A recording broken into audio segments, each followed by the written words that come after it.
I've said many, many times, you've heard me say many, many times, that I think China is showing us the way. And we talked about Evergrande.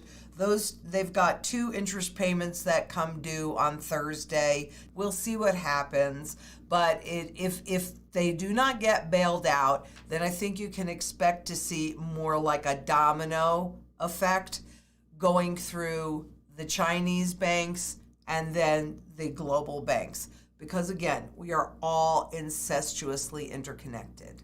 Because clearly they're showing the world how to fully control their population. And you and I have to make our choices. Because the reality is we vote with our purses. That's how we vote. So if you just go along with what they have in mind, then you will be permanently going along with what they have in mind. I personally don't think that that's a very good idea. But what I can tell you is that on August 17th, the Financial Economic Affairs Committee declared it necessary to regulate excessively high incomes to ensure common prosperity for all.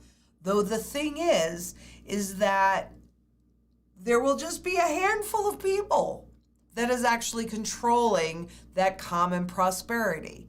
Because when somebody is hopeless and hungry, they make choices they would not otherwise make. And there is no government that wants to deal with that. But the Chinese leader is extending the party's dominance over civil society. And we've been watching this encroachment, and they're holding up the rich as the scapegoat because they know that people that are less fortunate than that, well, they can get behind that. We're going to talk more about that perception management. But perception management is not really a new political tool. It's been around forever. In the US, it grew much stronger and became a real thing back in the 80s during President Reagan's term when he brought Rupert Murdoch over to guide that progress. But the other thing that I want to point out is that everybody's going, oh, well, this is just happening. They're responding like this is something that's just happening, where the reality is it's an evolution over time. You know, it was back in 2017 when the Communist Party wrote itself into company laws. So if you are a company, now in this particular case, they're referring to Hong Kong, but the reality is if you are a company doing business in China, then you're going to have a cell of the Communist Party at your company. And it doesn't really matter where you're from. Because if you're in China, that's what you have to deal with, is the Chinese political party. Wrote itself in the Articles of Incorporation, and they're saying that it was for efforts to improve efficiency and productivity at state-owned enterprises, but the reality is it's positioning. Because there's one thing that we know about the Chinese government, and that is that they are very patient and very strategic. So they have been moving toward this moment in time for a long time. They've also allowed a lot of the tech entrepreneurs, the private entrepreneurs, to thrive with mostly a hands-off approach until recently, which is probably why so many people seem surprised by it. But if you've been paying attention to the evolution, it should come as no surprise at all. The capital market will no longer become a paradise for capitalists. I mean, this is really speak to set everything up. But the reality is anybody that is not part of the Communist Party there is, and even actually some members of the Communist Party and political opposition parties, nobody is immune from this and what's happening in China. And this is true whether you're in China or anywhere that you are in the world.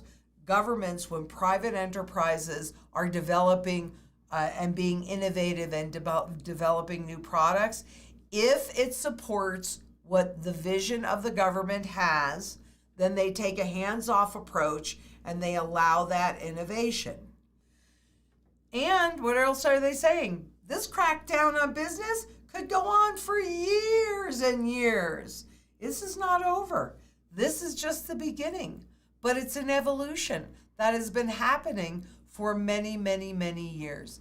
In 2000, when the U.S. supported China's role in the world and encouraged the development of their manufacturing base in globalism because, hey, it was a lot cheaper to manufacture in China and ship it globally. Well, that's when it started. And they were going sort of for a hybrid version of communist capitalism. But it looks like they're veering away from that now. But since they are so integrated globally, that's going to have repercussions for everyone. And the repercussion that I'm most nervous about, honestly, is China showing the leaders the way to control an entire population. The Chinese government has unveiled a 5-year plan outlining tighter regulation of much of its economy. It says new rules will be introduced covering areas including national security, technology, and monopolies in the world's second largest economy. The 10-point plan, which runs to the end of 2025, was released jointly late on Wednesday by China's State Council and the Communist Party's Central Committee.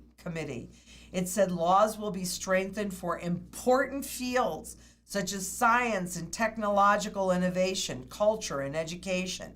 The plan also said the Chinese government aims to tackle monopolies and foreign-related rule of law.